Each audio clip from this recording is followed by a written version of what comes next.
Hello friends, students, આજે આપણે lesson number 73 ચાલુ કરવાના છે.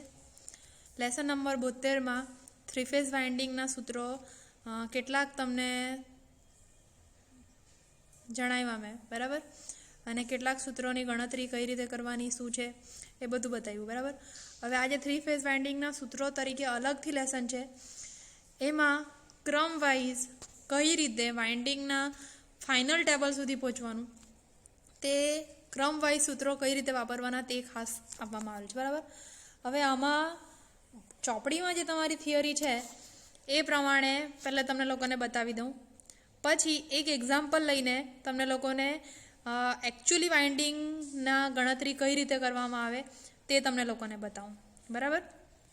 ઓકે, હવે કોઈ બી વાઇન્ડિંગ પહેલાં હું તમને લોકોને થિયોરિટિકલી કેવી રીતે વાઇન્ડિંગ ના ટેબલ તૈયાર કરવામાં આવે તે જણાવું, અને લેસન નંબર 74માં પ્રેક્ટિકલી કેવી રીતે વાઇન્ડિંગના ડેટા તૈયાર કરવામાં આવે તે છે, બરાબર. હવે તમારી પાસે કોઈ એવું સ્ટેટર છે કે જેમાં ના તો કોઇલ છે, મતલબ જૂની કોઇલ કોઈ નથી, ના એમાં ઇન્સ્યુલેશન કંઈ બી નથી, ખાલી સ્ટેટર તમને આપી દીધેલું છે. હવે એમાં તમારે વાઇન્ડિંગ કરવાની છે. તમને ખાલી પોલ કહી દીધેલા છે, કોઇલ કહી દીધેલી છે કે કેટલી કોઇલ લેવાની છે, કેટલા પોલ લેવાના છે. તો એ પરથી તમારે પછી તમારા વાઇન્ડિંગના ડેટા નક્કી કરવાના. એ રીવાઇન્ડિંગ ના કહેવાય, એ તમારું મોટરનું વાઇન્ડિંગ જ કહેવાય. રીવાઇન્ડિંગ ક્યારે કહેવામાં આવે? જ્યારે તમે કોઈ મોટરની ઓલરેડી કરેલી વાઇન્ડિંગને છોડો અને પછી તેમાં પાછું વાઇન્ડિંગ કરો ત્યારે રીવાઇન્ડિંગ. જ્યારે નવી મોટર બને ત્યારે જે વાઇન્ડિંગ થાય છે તેને રીવાઇન્ડિંગ ના કહેવાય, તેને વાઇન્ડિંગ જ કહેવાય, બરાબર. એટલે અહીંયા લખેલું છે થ્રી ફેઝ વાઇન્ડિંગના સૂત્રો. તો એમાં સ્ટેપ છે, બરાબર. પહેલું સ્ટેપ છે કે પોલની સંખ્યા નક્કી કરવી. તમને પોલની સંખ્યા કેટલી છે તે તમને લોકોને ખબર હોવું જોઈએ. સોરી, આ છે ને અહીંયા આ ખોટું લખેલું છે, એ છે પોલ પીચ, એટલે તમે ચોપડીમાં સુધારી લેજો. પોલ પીચ છે, પોલ પીચ બરાબર સ્લોટની સંખ્યા ભાગ્યા પોલની સંખ્યા. પહેલું સ્ટેપ તમારું એ જ રહેવાનું, બરાબર. હવે તમને લોકોને સ્લોટની સંખ્યા અગર ના ડેટામાં આપેલું હોય છતાં બી તમે સ્ટેટરમાં ગણીને જાણી શકો કે પોલની સંખ્યા કેટલી, સ્લોટની સંખ્યા કેટલી છે. ને પોલની સંખ્યા તો ડેટામાં આપેલી છે કે તમારે 2 પોલની મોટર હોય. પોલની સંખ્યા તમારી મોટરની સ્પીડ પરથી નક્કી થાય. તમને જે પ્રમાણે સ્પીડ જોઈએ તે પ્રમાણેની તમે પોલ નક્કી કરો. કારણ કે તમને લોકોને ખબર છે કે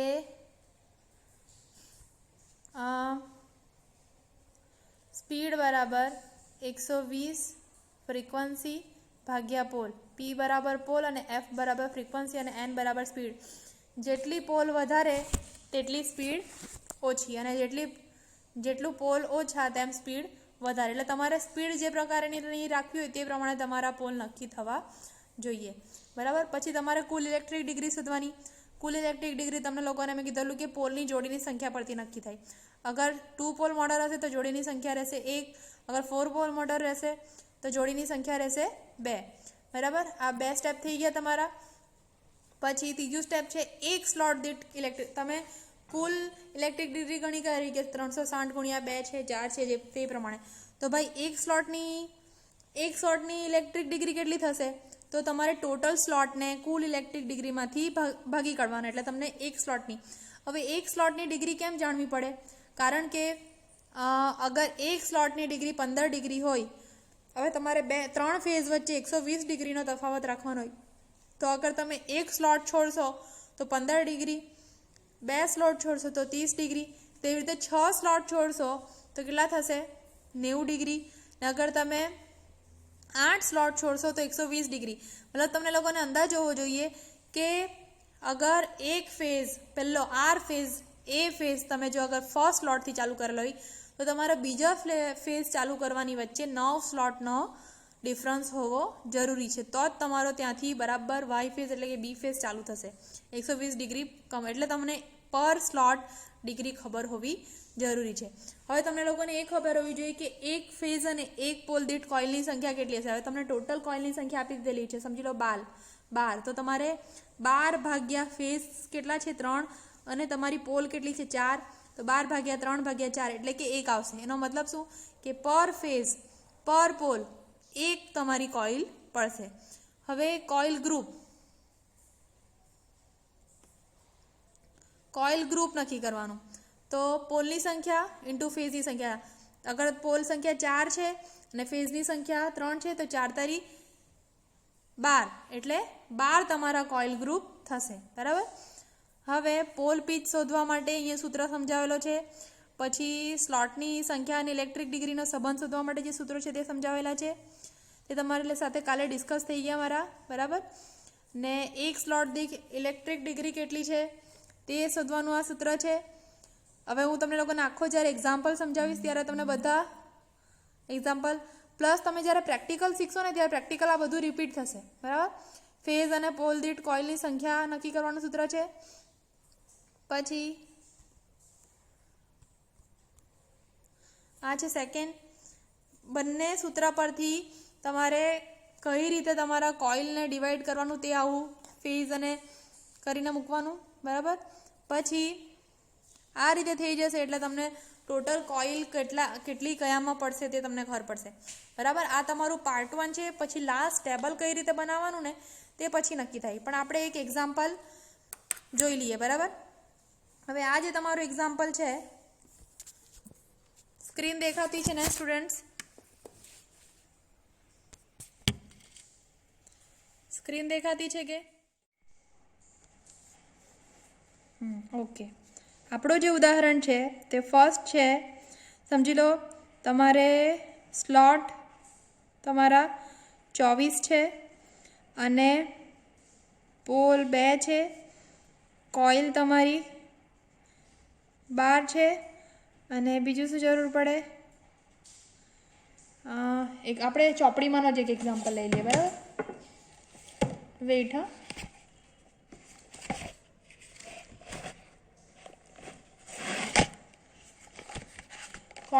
ચોપડીનું તમને પાના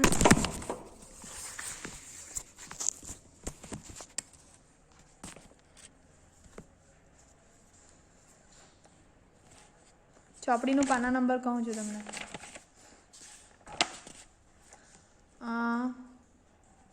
ચોપડીનું પાના નંબર છે 200. જો કે લેસન આપણે પાછું કરવાના છે છતાં બી. બરાબર. સ્લોટ તમારા એમાં 12 છે, આપણે 24 લેતા છે. કોઇલ 12 લીધી છે, એમાં 6 છે અને ઓફકોર્સ ફેઝ તો 3 રહેવાના. આટલા ડેટા તમને લોકોને આપવામાં આવે. આટલા ડેટા તમને લોકોને ટોટલ આપવામાં આવે. હવે આ એક્ઝામ્પલ નંબર 1 છે. બરાબર. એમાં તમને લોકોને આ ક્રમ યાદ રાખવાના છે કે કઈ કઈ ગણતરી કરવાની છે. તો પહેલું છે પોલ પીચ. તો પોલ પીચ શું હતી? સ્લોટની સંખ્યા ભાગ્યા પોલની સંખ્યા. બરાબર. તો સ્લોટની સંખ્યા કેટલી છે? 24. 24 ભાગ્યા પોલની સંખ્યા કેટલી છે? 2. એટલે તમારી પોલ પીચ થઈ 12. બરાબર. હવે બીજું જે છે તે છે તમારી કુલ ઇલેક્ટ્રિક ડિગ્રી. પાછળનું જે ટેબલ છે તમને લોકોને સેકન્ડ પાર્ટમાં બતાવો. બરાબર. કારણ કે એ તમારું લેસન નંબર 76માં રિપીટ થતું છે. તેમાં તમારું વાઇન્ડિંગ ડાયાગ્રામ બી હમણાં જે સ્ટાર્ટિંગના જે ગણતરી છે, સ્ટાર્ટિંગના જે કેલ્ક્યુલેશન છે તે તમને લોકોને ખાલી બતાવી દઉં. કુલ ઇલેક્ટ્રિક ડિગ્રી જે છે એ છે તમારી, સૂત્ર યાદ રાખજો. આ પહેલું સૂત્ર નંબર 1, આ સૂત્ર નંબર 2. કુલ ઇલેક્ટ્રિક ડિગ્રી બરાબર 360 તો રહેશે જ, ગુણ્યા પોલની જોડીની સંખ્યા. દેખાતું છે કે? તો 360 ગુણ્યા પોલની જોડીની સંખ્યા કેટલી છે? પોલ 2 છે તો N અને S 2 પોલ હોવાના. તેની જોડી કેટલી થવાની? 1. બરાબર. અગર 4 હોતે તો જોડી કેટલી થતે? 2. તો પોલની જોડીની સંખ્યા છે 1 એટલે કુલ ઇલેક્ટ્રિક ડિગ્રી થઈ તમારી 360. હવે ત્રીજું શું શોધવાનું?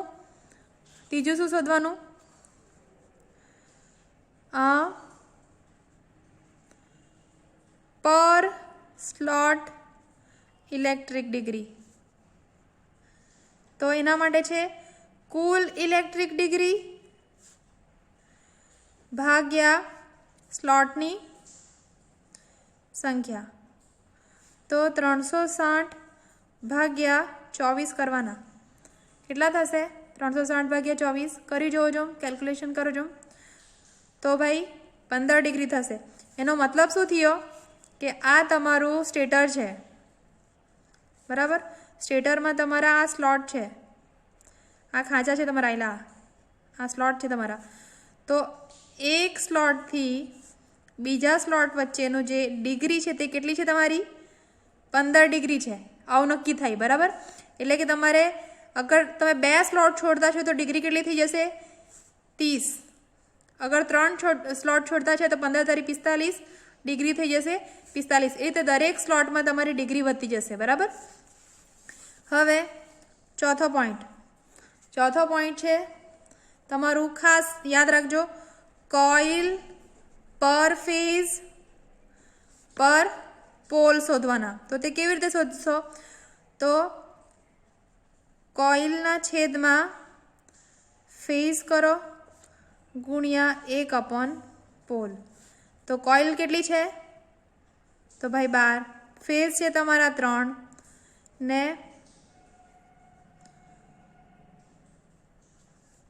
વેઇટ અ મિનિટ, અહીંયા વચ્ચે ભાગાકારનું ચિહ્ન આવશે, ભાગ્યા ને પોલ ઉપર જ આવશે. ફેઝ ગુણ્યા પોલ, ફેઝ ગુણ્યા પોલ 4 તારી, હા ઓકે. તો પોલ છે તમારા 2, તો કોઇલ છે તમારી 12 અને ફેઝ છે 3. તો 12 ભાગ્યા 3 કેટલા થવાના? 4. અને 4 ભાગ્યા 2 કેટલા થવાના? 2. એટલે તમારી કોઇલ પર ફેઝ પર પોલ કેટલા થઈ ગયા? 2. આ 2 સંખ્યા એટલે યાદ રાખવાની જરૂર છે કે એના પછી તમારે એક ટેબલ બનાવવાનું છે. ટેબલ કેવું બનશે? તો ભાઈ ટેબલ બનાવવું જરૂર છે. એ જ પ્રમાણે તમે તમારા કોઇલોની વહેંચણી કરી શકશો. તો એક બાજુ લખવાનું ફેઝ, એક બાજુ લખવાનું N અને S. હવે આ N ને S કેટલા લખવાના? જેટલા તમારા પોલ હોય. અગર તમારા 4 પોલ હશે તો NS NS એટલે કે 4 થઈ જશે. 2 N અને 2 S એમ લખવાનું. પણ આ 2 જ પોલ છે એટલે એક N અને એક S લખવાનું. હવે તમારા ફેઝ તો 3 જ છે. હવે તમે RYB લખો કે ABC લખો, સેમ છે, બરાબર. 3 ફેઝ હોવાના. તો પહેલા ફેઝ અને પહેલા પોલમાં 2, પહેલા ફેઝ અને બીજામાં 2, બધામાં 2 અહીંયા આવી જ ગયેલું છે. તે રીતે બધામાં તમે 2 કોઇલ નાખવાના, બરાબર. હવે તમારે જોઈ જવાનું કે આ બધાનું ટોટલ આપણને આપેલી કોઇલ કરતાં વધવું નહીં જોઈએ, બરાબર. તો કેટલું છે? 2 + 2 = 4, 2 + 2 = 4, 2 + 2 = 4, 4 તારી 12 થઈ ગયું કોઇલ. 12 કોઇલ છે, બરાબર. વહેંચણી થઈ ગઈ, બરાબર. હવે તમને લોકોને કોઇલ ગ્રુપ ખબર હોવા જોઈએ. કેટલા કોઇલ ગ્રુપ થવાના છે? તો કોઇલ ગ્રુપનું સૂત્ર તો એકદમ ઇઝી છે. શું છે કોઇલ ગ્રુપનું સૂત્ર? પોલની સંખ્યા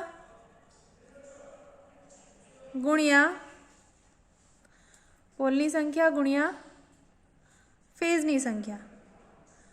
તો પોલ કેટલા છે આપણા? 2 અને ફેઝ છે 3, બરાબર. એટલે 2 તારી 6 એટલે આપણા કોઇલ ગ્રુપ કેટલા થશે? 6 થશે, બરાબર. હવે એના પછી જે ગણતરી છે છઠ્ઠી, એ એક પ્રશ્ન લઈએ કે કયો ફેઝ કયા સ્લોટથી ચાલુ થશે. આ ટાઈમે પેલી આપણી પર સ્લોટ ઇલેક્ટ્રિક ડિગ્રીનું સૂત્ર કામ લાગશે. તો ભાઈ ઓફકોર્સ તમે પહેલું ફેઝ ચાલુ કરતા છે તો એ તમે પહેલા જ સ્લોટથી કરવાના, બરાબર. હવે તમે બીજો સ્લોટ ચાલુ કરતા છે તો તમને લોકોને ખબર હોવું જોઈએ કે 2 ફેઝની વચ્ચે 120 ડિગ્રી રહેવી જોઈએ. હવે 120 ડિગ્રી કંઈ તમે અહીંયા સ્ટેટરમાં કંઈ કોણ માપકથી માપવા નથી જવાના. પેપર પર તમે માપી લેશો, સ્ટેટર પર માપી ના શકાય. પણ તમને ખબર છે કે 2 સ્લોટની વચ્ચે 15 ડિગ્રી છે તો 120 ડિગ્રી લેવા માટે કેટલું કરવું પડશે? તો એના માટે સૂત્ર છે. તો અહીંયા એવું લખી શકાય, બી ફેઝની શરૂઆત ક્યાંથી થશે?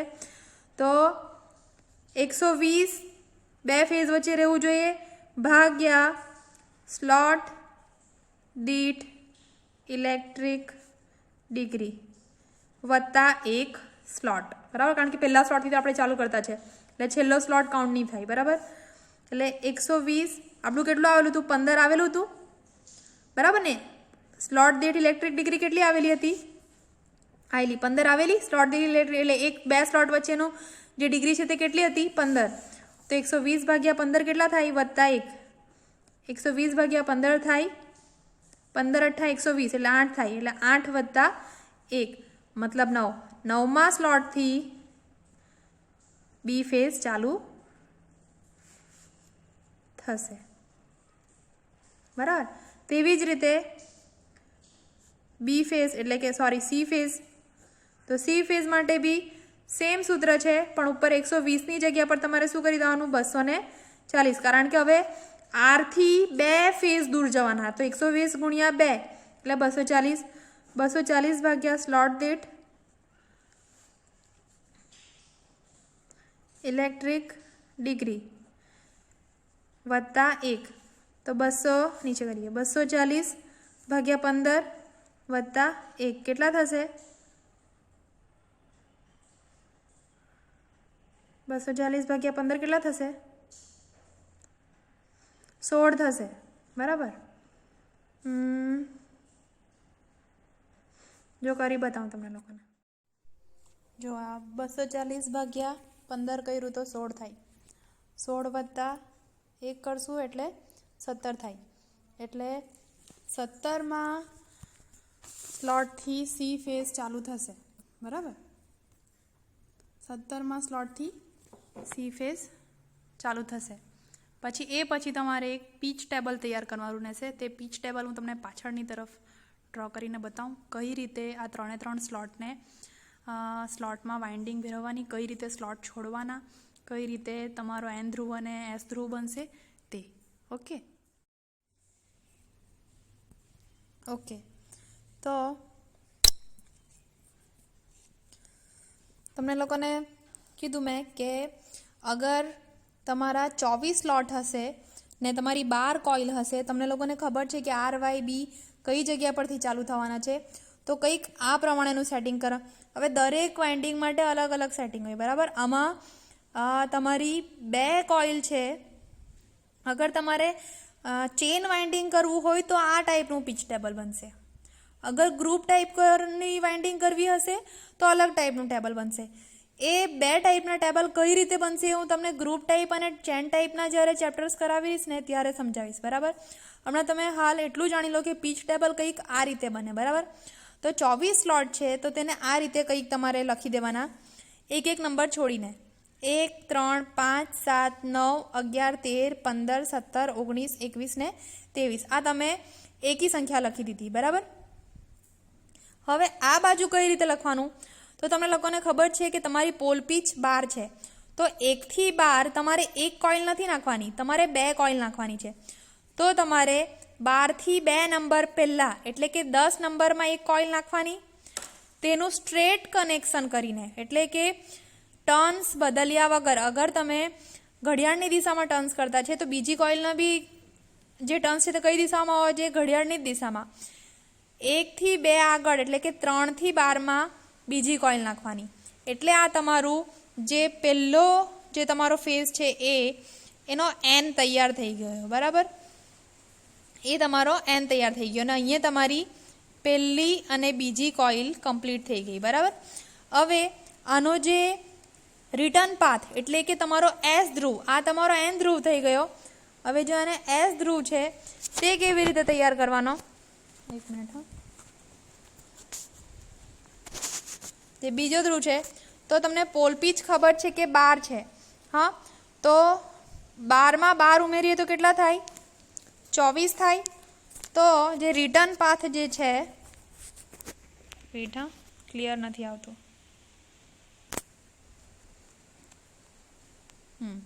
જે ક્લિયર પાથ છે તે તમારા 24માં આવશે. એટલે હવે તમારા ટર્ન્સ ઉલટા થશે. તમે હમણાં સુધી 1 થી 12 તરફ જતા હતા, હવે તમારે 24 થી ઊંધું જવાનું છે. બરાબર. તો 24માં 13માં અગર તમે 11 ઉમેરશો તો 24 એટલે તમારી પોલ પીચ કમ્પ્લીટ થશે. તો તમારે 13 થી 2 વધારે એટલે કે અહીંયા નીચે 15માં જવાનું.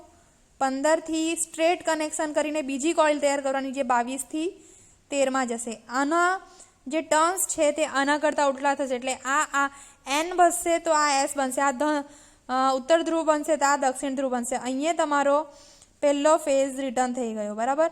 એટલે તમારા મોટરની ટર્મિનલમાં આર ફેઝના 2 ટર્મિનલ નીકળશે, A1 અને A2. અહીંયા તમારી ત્રીજી અને ચોથી કોઇલ કમ્પ્લીટ, બરાબર. હવે આપણે બી ફેઝ ચાલુ કરીએ. તો બી ફેઝ ક્યાંથી ચાલુ થતો હતો ભાઈ? 9થી. હવે તમને ખબર છે કે 9માં પોલ પીચ 12 ઉમેરશો એટલે 9, 10, 11, 12, 13, 14, 15, 16, 17, 18, 19 ને 20. 20 પર આવીને તમારા 12 પતે એટલે કે અહીંયા તો 20 કરતાં 2 ઓછામાં એક પહેલી કોઇલ નાખવાની ને ત્યાંથી સ્ટ્રેટ કનેક્શન કરીને 9થી 2 વધારે એટલે કે 11માંથી 20માં બીજી કોઇલ નાખવાની. એટલે તમારે અહીંયા જે તમારો બીજો ફેઝ છે એની તમારી ફર્સ્ટ એટલે કે ધન ધ્રુવ કમ્પ્લીટ થાય, બરાબર. અહીંયા તમારી 5મી અને 6ઠ્ઠી કોઇલ કમ્પ્લીટ થશે. તમારી ટોટલ 12 કોઇલ છે. હવે આનો રિટર્ન પાથ ક્યાં આપવાનો એ નક્કી કરવાનું છે. તો 20માં આગળ તમે 12 ઉમેરો તો 32 થાય. હવે 32 સ્લોટ તો છે નહીં, આપણા ટોટલ 24 જ સ્લોટ છે. તો 24 પછીના સ્લોટ પહેલેથી ગણવાના એટલે 21, 22, 23, 24, 25, 26, 25 નહીં, અહીંયા આપણે સાઈડમાં લખીને બતાવું તમને લોકોને. 20ને નહીં ગણાય, બરાબર. એમાં આપણે 12 ઉમેરવાના છે. 21, 22, 23, 24 પછી પહેલેથી ચાલુ કરવાનું 1, 2, 3, 4, 5, 6, 7 ને 8 એટલે 1, 2, 3, 4, 5, 6, 7, 8, 9, 10, 11 ને 12, બરાબર. હવે તમારું 12માં તમારું જે બી ફેઝ છે એ તમારા 12માં રિટર્ન આવશે, બરાબર. તો હવે 24થી આગળ વધો શું આવે? 24 પછી 1 આવે, પણ 1 તો એકી સંખ્યા છે, એમ જોવા જઈએ તો 2 આવે, 4 આવે, 6 આવે ને 8 આવે. તો અહીંયાથી તમારો હવે રિટર્ન પાથ આવશે 8માં. 8માંથી પહેલી કોઇલ 23માં,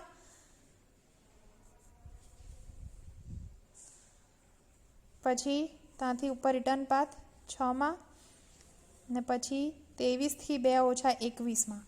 એટલે આ તમારો બીજા ધ્રુવનો રિટર્ન પાથ એટલે કે એસ ધ્રુવ થઈ ગયો. અહીંયા તમારી 7મી અને 8મી કોઇલ વપરાઈ ગઈ, બરાબર. તમારી 12 કોઇલ થવી જોઈએ, હજુ 4 કોઇલ બાકી છે, પણ તેની સાથે સાથે તમારો ત્રીજો ફેઝ બી બાકી છે. તો ત્રીજો ફેઝ ક્યાંથી ચાલુ થતો હતો? તો ભાઈ 17થી. તો 17માં તમારો ત્રીજો ફેઝ. 17માંથી હવે 17માંથી તમે કઈ રીતે ગણશો? 12, 17, 18, 19, 20, 21, 22, 23, 24 પછી 1માં આવશે 1, 2 ને 3 ને 4. 4માં તમારો જે પોલ પીચ છે તે કમ્પ્લીટ થાય. એટલે આ થઈ ગઈ તમારી પોલ પીચ કમ્પ્લીટ. અહીંયા તમારો ધન ધ્રુવ મતલબ કે એન પોલ કમ્પ્લીટ થશે. હવે રિટર્ન પાથ છે એ 4માંથી તમારે 12 કાઉન્ટ કરવાના. એટલે અહીંયાથી 4, 5, 6, 7, 8, 9, 10, 11, 12, 13, 14, 15 ને 16. જો 1, 2, 3, 4, 5, 6, 7, 8, 10, 11, 12, 13. આ 4ને નહીં ગણવાનું એટલે અહીંયા 12 આવશે. 16માં આવ્યું એટલે આ તમારો રિટર્ન પાથ અહીંયા જશે 16માં, બરાબર. એટલે આના જે ટર્ન્સ હશે તે ઉલટા હશે. એટલે આ તમારું બહાર નીકળી ગયું C2. અહીંયા તમારા ત્રીજો ફેઝ પતી ગયો. અહીંયા તમારી 9મી 10મી અને 11મી 12મી કોઇલ તમારી પતી ગઈ, બરાબર. આ રીતે તમારું પોલ પીચ ટેબલ તૈયાર કરવાનું. આ તમારી ચેન ટાઈપની વાઇન્ડિંગ માટે ઓકે છે. ગ્રુપ માટે અલગ રહેશે. જ્યારે ગ્રુપ ટાઈપની વાઇન્ડિંગ શીખવાડા ત્યારે ગ્રુપ ટાઈપના પીચ ટેબલ તૈયાર કરા. હવે અલગ અલગ સ્લોટ અને અલગ અલગ કોઇલ માટે અલગ અલગ પીચ ટેબલ બને. આ પીચ ટેબલ તમે જેવું તૈયાર કરો એટલે તમે તમારી વાઇન્ડિંગની તમને આઈડિયા આવી જાય, બરાબર. એ પછી આ રીતે તમારા સ્લોટમાં કનેક્શન બતાવવાના હોય, બરાબર. એ વાઇન્ડિંગના જે સ્લોટની જે ડાયાગ્રામ છે એ તમે લોકોને આ પ્રેક્ટિકલ જ્યારે શીખવાડા ને ત્યારે તમે લોકોને શીખવાડા, બરાબર. ઓકે, આજે 74મો પ્રેક્ટિકલ 73મી થિયરી કમ્પ્લીટ.